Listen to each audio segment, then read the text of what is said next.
rezeki malam iki mah ana wong ngeteri sumpil, guys. Nah, tinggi malam-malam.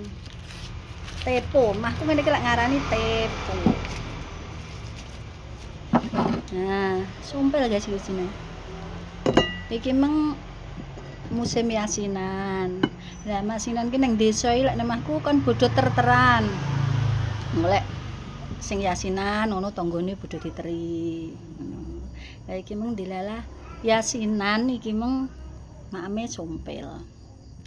Jadi terus ya di kabeh bodho paringi sumpil ngene iki. Yes. Nek nggih sangu turu. Turu sangune anu ge. Sangune sumpil.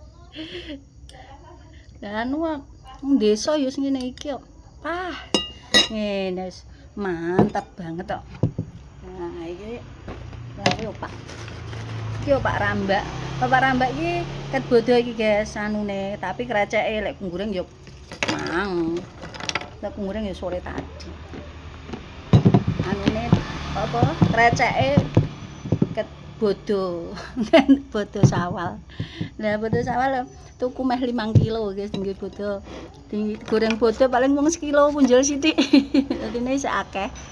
Nah, aku tuh Pak Rambak iki nek nggih sembarang aku demen banget karo Pak Rambak. Aku jajan bodho barang pokoke seneng apa sing tak senengi kuwi lagi dituku sing akeh. Ngono.